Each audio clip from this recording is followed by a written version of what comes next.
Welcome to the Growth Room, another video where we're going to be sitting down together and learning something new. Whether it's your first time or whether you've been around here for a while, I want to welcome you, but also encourage you to subscribe if you haven't, to encourage you to like the video and also follow us on our social media. We want to build a community and see you grow in your leadership and your entrepreneurship.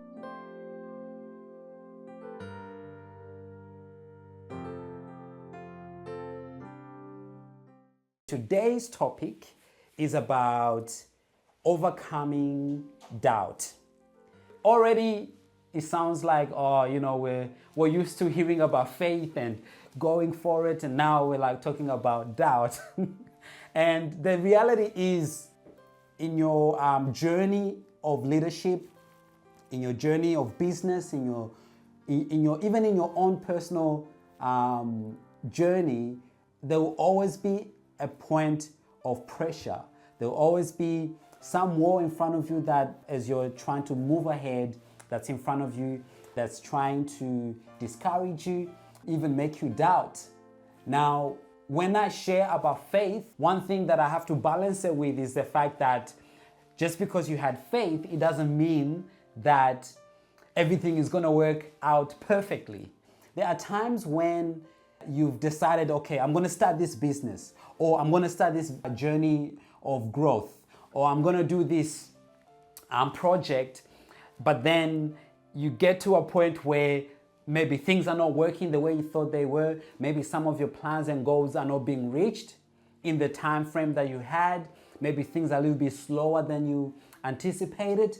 But then the question is, how do you overcome the overwhelming doubt that may come in? One of the first things that might come to your mind is like, was I crazy when I started this project?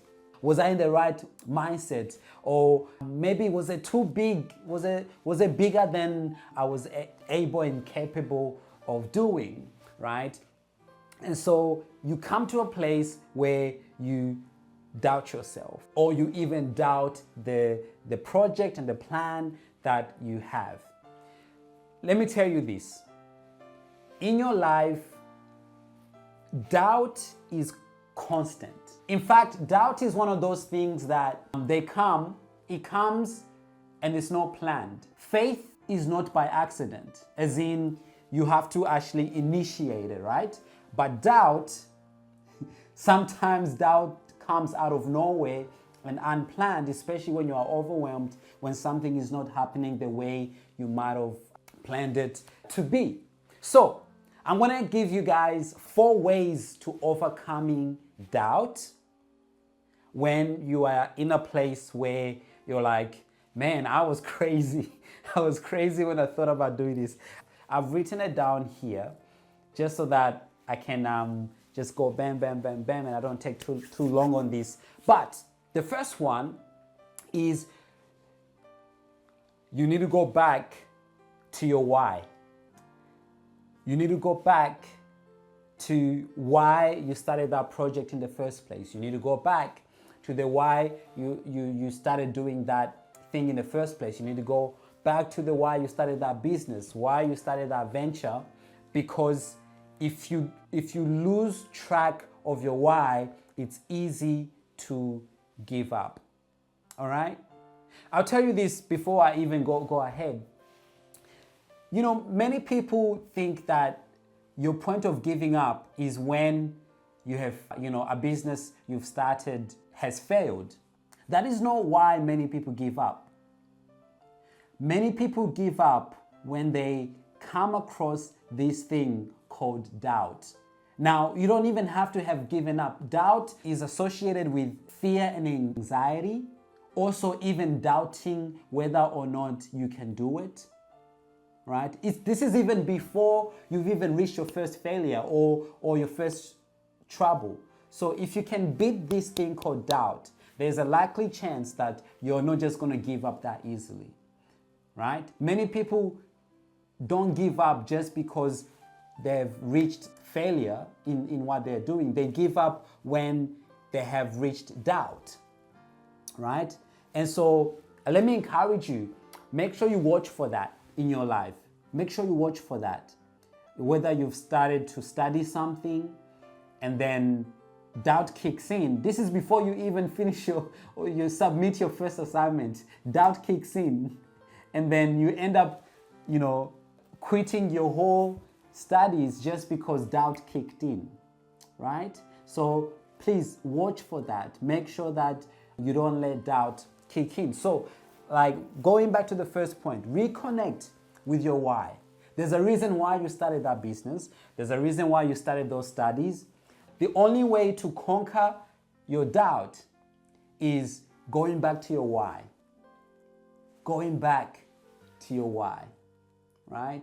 Because the same way you cannot just return the child just because you doubt whether you're going to be a good parent is the same way even with your dream. You start your dream. You can't just return your dream just because now you are doubting whether you can do it or not. Let me give you an example why even your dream is like a child. It's not just something you can just return, right? It's because if you think about it with your dream, whether it's a dream to start a business, whether it's a dream to start a project or a dream to study, right? If you think about your why, you think to yourself, okay, if I quit this, what else is there for my life, right? The only way you can necessarily change your entire goal and dream is if you are moving from one thing to another. Unless you are kind of like, okay, I have had clarity about what I should be doing with my life, and maybe let me recalculate what I want to do, right? If that's the reason, that's okay. But if your reason for quitting just because you doubt is for you to now fall back to square one doing nothing, then it is the same as having a child and saying, I don't want the child anymore, let me return it, right? You cannot return your child. You cannot return your dream regardless of the doubt that you feel, right? So always go back to your why. Doubt creeps in when you lose the purpose.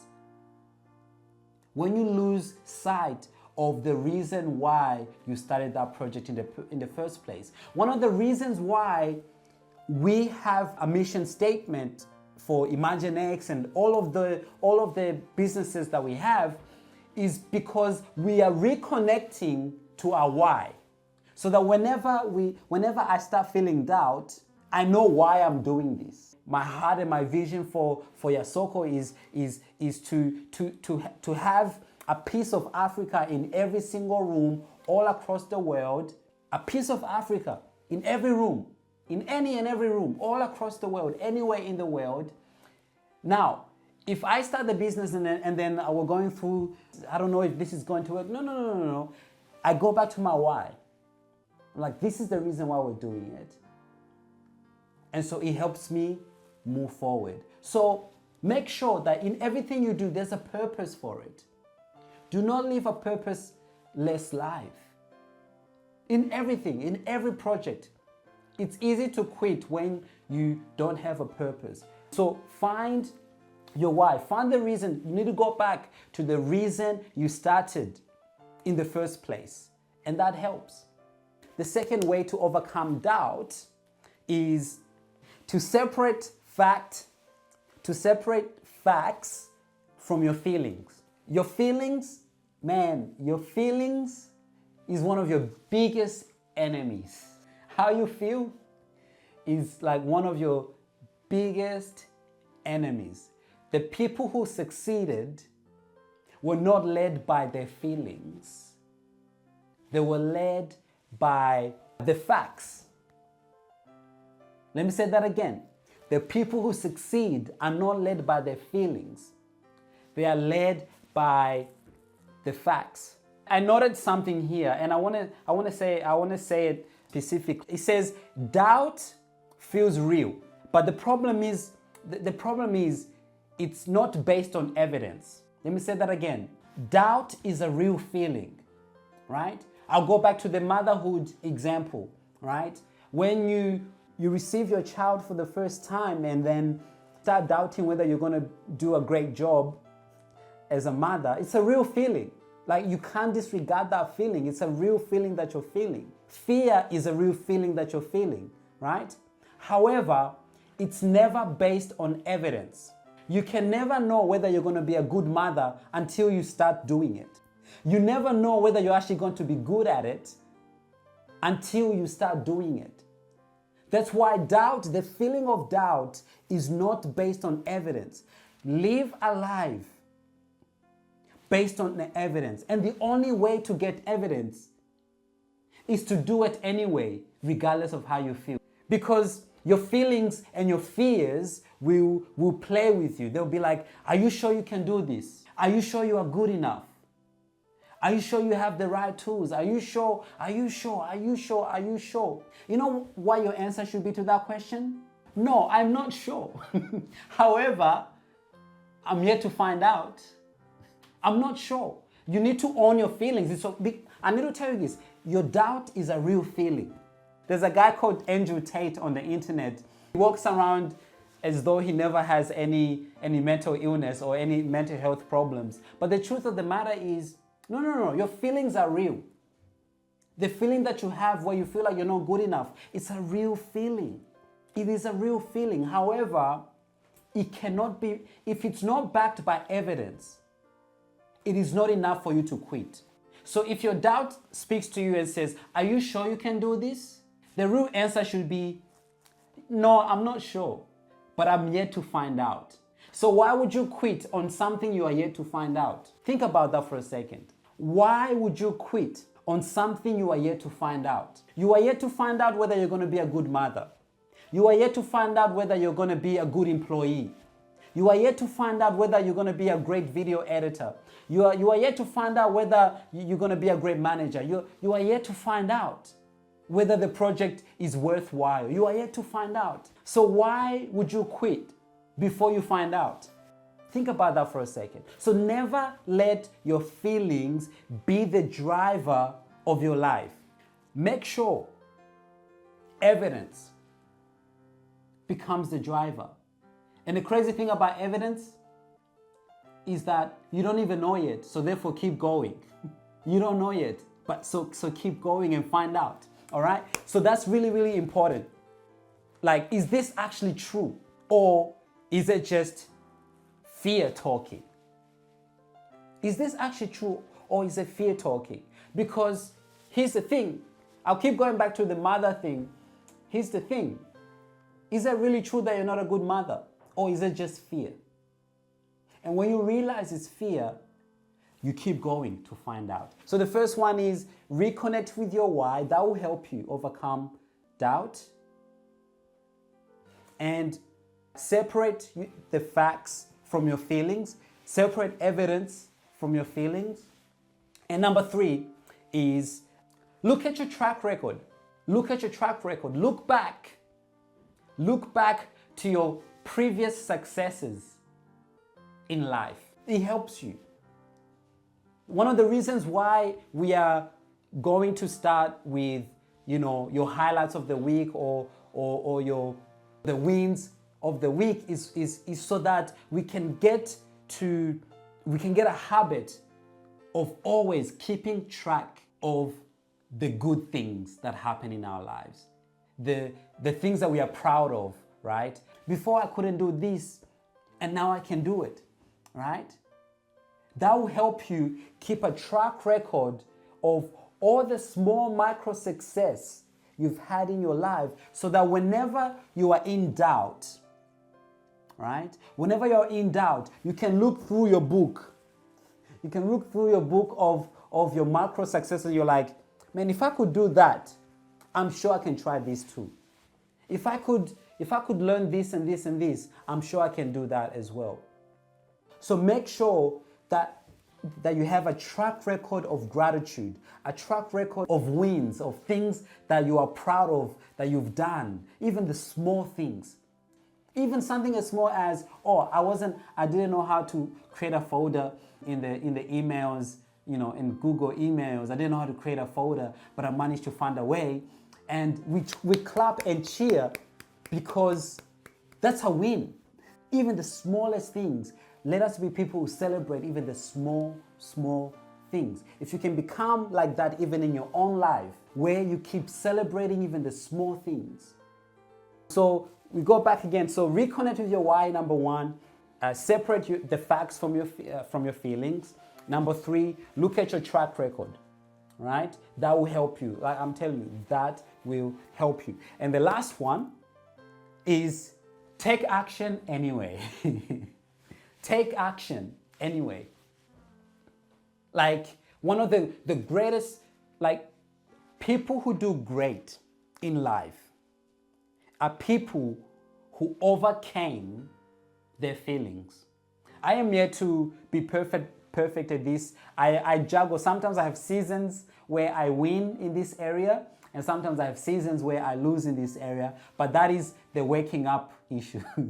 Being able to, wake up at the same time every single morning, regardless. Like I encourage you, if you want to practice resilience, if you want to practice doubt, overcoming your doubt, this is how you do it. You set a time in the morning where you're going to wake up every single morning at the same time. And it has to be a time where it is uncomfortable, that you would never wake up at that time. For me, it is at 5 a.m. in the morning, right? It's a time where, especially now in Australia, it's very cold. It's very cold. It's extremely cold, right? To wake up at 5 a.m. here, right now, it's extremely difficult. If you can master doing that every single morning, let me tell you what that will teach you. First of all, every day in the morning, it's different. Some mornings you feel great and you just, the alarm is on and you do it, right? However, some mornings, for some reason, whether it's because it's cold or anything like that, you will not feel like it, right? But if you can practice getting up anyways, and regardless of how you're feeling that morning, like I don't feel like I want to wake up, and you just literally you become in control of your body, and you just get up anyways. Man, if you can learn that principle, you're gonna live a powerful life. So the best way to overcome doubt is just take the step anyways. Just do it. Like many people think that the successful people who are consistent and who continue to did it when they felt like they felt good. No. You don't have to wait until you feel good about it before you do it. Even in fear, you do it. Even in fear, you just do it. You don't have to feel good about it before you do it. So let me encourage you. Doubt is one of the biggest killers of your dream. Where you doubt yourself, where you doubt your abilities, you doubt whether or not you can do it. Now, let me tell you something, and I think I've said this before. If you ever doubt yourself, think about this. Even Elon Musk goes to the toilet like us. Even Elon Musk has the same hours in the day like us. Even Elon Musk had started from somewhere. He did not have that much money or that much success, woke up with it. So I need to encourage you. Everyone started somewhere. You are good enough. You are capable. Everything that you need to be successful in your life is already in you. You are in seed form. It's already in you. So therefore, never doubt yourself. Because if you doubt yourself, you are doubting the one who created you. And the one who created you with greatness He put everything that you are going to need to do amazing things in your life already inside of you. So let me encourage you, never let doubt stop you from reaching your goals. Never let doubt stop you from reaching your dreams and doing the things that you need to do. I'll finish off by just rephrasing those 4 points. Number 1, you need to reconnect with your why. Number 2, you need to separate the facts from your feelings. Number 3, you need to look at your track record. Number 4, you need to take the step anyways.